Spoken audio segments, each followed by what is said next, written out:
ঐতিহাসিক July August বিপ্লবের যে সকল মা বোনের সন্তানেরা শহীদ হয়েছে তাদের স্মরণে বাংলাদেশ জাতীয়তাবাদী দল এবং আমাদের রাজ্য এবং বিএনপির ভারপ্রাপ্ত চেয়ারম্যান জনতা তারেক রহমানের নির্দেশে আজকে কেন্দ্রীয় কর্মসূচি হিসাবে নাঙ্গল মহানগর বিএনপি আমরা শহীদদের স্মরণে আজকের শোক র্যালি করলাম।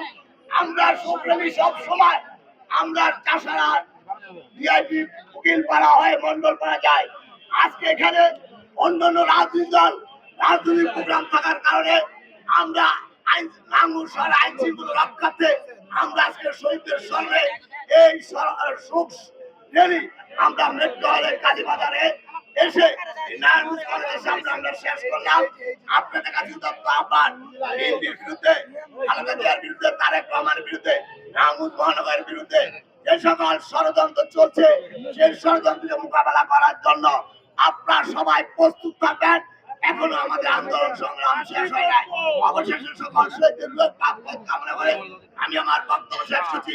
এখন সমাপ্তি ঘোষণা করবেন নারায়ণগঞ্জ মহানগর বিএনপি সংগ্রামী আহ্বায়ক অ্যাডভোকেট স্বাগত সরকার। বিসমিল্লাহির রহমানির রহিম। সম্মানিত সাথী ও বন্ধুরা, আসসালামু আলাইকুম। আপনারা অনেক কষ্ট করে এই মৌন মিছিল সম্পন্ন করেছেন। এই জন্য মহানগর বিএনপির পক্ষ থেকে বেগম খালেদা জিয়ার পক্ষ থেকে এবং আমাদের নেতা তারেক রহমানের পক্ষ থেকে আপনাদেরকে ধন্যবাদ জানাই।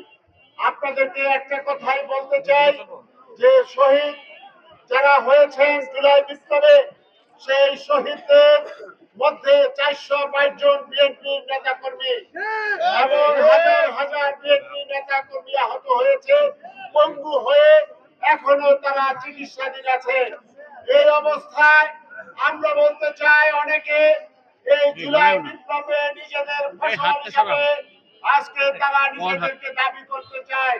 আমরা চ্যালেঞ্জ দিয়ে বলতে চাই বাংলাদেশের কোন রাজনৈতিক দলের এত সংখ্যক নেতা কর্মী নিহত হয় নাই এবং আহত হয় নাই।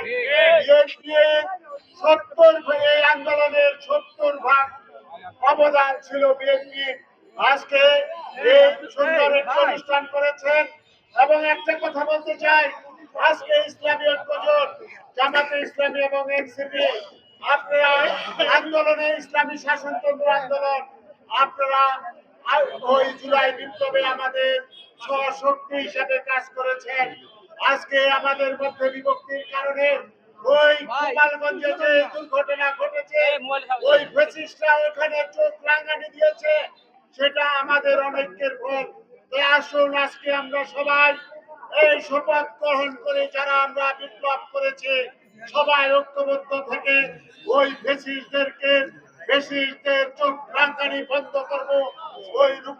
ওই গোপালগঞ্জের মতো কোন বাংলাদেশের আর কোন জেলায় যাতে ওই ফ্যাসিস্টরা কোন চোখ রাঙানি দিতে না পারে, আমাদের সকলকে ঐক্যবদ্ধ থাকতে হবে। আমরা বড় দল হিসাবে আপনাদেরকে বলতে চাই, আমরা একা কোনো কিছু করতে চাই না। আমরা আমাদের সহায়ক শক্তি সকলকে নিয়ে আমরা পথ চলতে চাই। আমাদের মূল লক্ষ্য আগামী দিনের যে নির্বাচন, অবিলম্বে বাংলাদেশে আগামী ফেব্রুয়ারির মধ্যে নির্বাচন দাবি করছে এবং আমাদের নেতা জনাব তারেক রহমান আমাদের নেত্রী এবং আমাদের দল সম্পর্কে যারা ইতিপূর্বে কুরুচিপূর্ণ বক্তব্য দিয়েছেন সকলকে বলবো ওই কুরুচিপূর্ণ বক্তব্য প্রত্যাহার করুন। প্রত্যাহার করে আমি মনে করি সকলের সহনশীল ভাবে চলুন, আমরা আপনাদের সাথে সহযোগিতা করব এই আশাবাদ ব্যক্ত করে সকলকে ধন্যবাদ জানিয়ে আজকের এই শোক র্যালি এখানে সমাপ্ত ঘোষণা করছে। সবাইকে ধন্যবাদ। আসসালামু আলাইকুম ওয়া রাহমাতুল্লাহি ওয়া বারাকাতুহু।